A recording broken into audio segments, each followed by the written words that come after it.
Atau misalnya sambil healing di Bali juga sudah banyak profesional mental health, boleh tuh ngobrol di sana. Atau beberapa misalnya ada yang sekarang lagi ngetren juga yang melukat gitu ya. Ya itu balik lagi tergantung dengan keyakinan masing-masing aja ya. Kalau memang dirasa dengan melukat bisa lebih jernih pikirannya, bisa lebih fresh, ya nggak apa-apa lakukan gitu. Tapi tetap juga pertimbangkan kemungkinan-kemungkinan yang lain.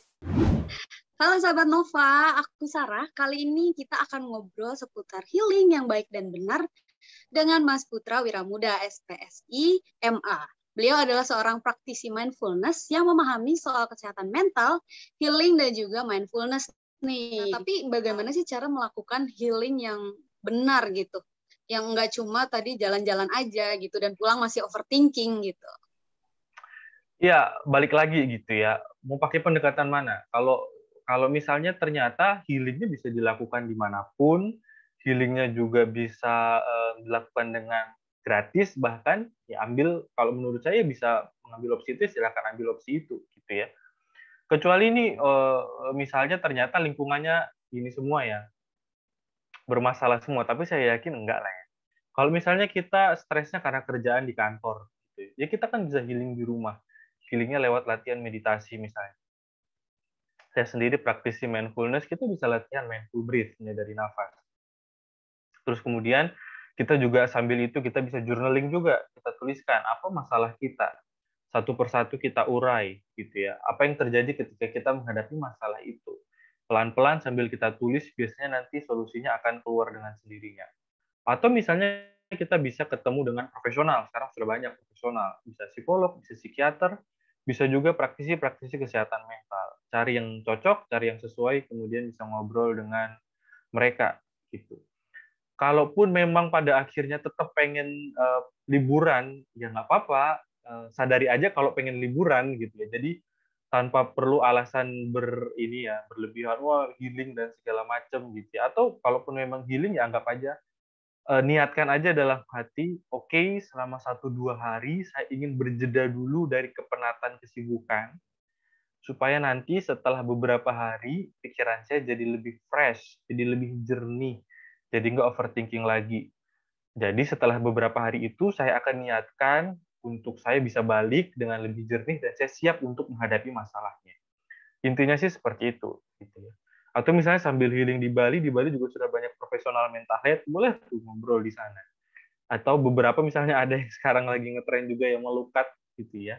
Ya itu balik lagi tergantung dengan keyakinan masing-masing aja ya. Kalau memang dirasa dengan melukat bisa lebih jernih pikirannya, bisa lebih fresh, ya nggak apa-apa lakukan gitu. Tapi tetap juga pertimbangkan kemungkinan-kemungkinan yang lain. Oke, tadi sebenarnya kan healing itu bisa dilakukan sendiri gitu ya, Mas. Tapi bisa juga dengan melukat itu tadi gitu, salah satu caranya. Ya, Nah, tapi kondisi apa sih, Mas, yang akhirnya kita butuh bantuan ahli gitu untuk healing? iya. Pada akhirnya salah satu indikator yang mudah adalah ketika aktivitas kita sehari-hari sangat terganggu. Misalnya nih, kita jadi sulit tidur, misalnya. Jadi gelisah setiap kita tidur. Terus kemudian biasanya bisa mengerjakan aktivitas atau pekerjaan dengan baik itu jadi sulit, jadi nggak bisa.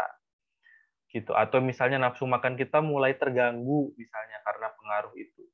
Pengaruh overthinking atau stres, gitu ya, atau banyak pikiran. Gitu. Atau misalnya, apalagi, relasi kita misalnya dengan pasangan, dengan orang-orang terdekat, biasanya kita bisa ramah, bisa hangat, bisa baik, terus belakangan jadi sensitif, misalnya jadi mudah marah. Nah, itu bisa jadi indikator. Intinya ketika kondisi kita itu mulai mengganggu aktivitas pikiran kita, aktivitas emosi, relasi kita dengan orang lain, nah sebaiknya memang segera bertemu ke profesional gitu ya. Atau ketika kita misalnya menghadapi masalah yang berat gitu ya, misalnya masalah apa finansial gitu, boleh kok kita healing. Untuk cara healingnya adalah datang ke orang-orang yang ahli di bidang finansial. Masalahnya karena keuangan, karena ekonomi, ya kita datang aja ke certified financial planner misalnya, ngobrol sama mereka. Masalah kita di bidang relationship, ya kita datang aja ke ahli yang di bidang relationship gitu. masalah kita di hal yang stres, overthinking, mungkin boleh latihan mindfulness, latihan meditasi, gitu. Nah, dan untuk kita bisa tahu itu balik lagi, kita harus sadar dulu masalah kita apa, akar masalahnya apa, kita mulai petakan pelan-pelan, jadi akhirnya kita bisa mulai doing something untuk memulihkan. Oke, nah mungkin sebenarnya waktu terbaik untuk healing itu ya ketika kamu menyadari bahwa ada sesuatu yang mengganjal gitu ya Mas ya, bisa dibilang. Iya, iya, mengganjal dan mengganggu. Kalau mengganjal mungkin saya yakin setiap orang sehari-hari pasti ada yang mengganjal gitu ya. Nggak ada yang smooth-smooth aja, lancar-lancar aja. Intinya sih ini deh, mulai sangat mengganggu aktivitasnya deh, gitu ya. Produktivitasnya sangat menurun banget gitu. Jadi senggol bacok lah istilahnya ya. Ada orang di sebelah nggak ngapa-ngapain gitu ya, dengerin napas aja kita udah marah misalnya, emosi jiwa misalnya. Nah, itu tanda-tanda tuh kita bisa mulai datang ke profesional.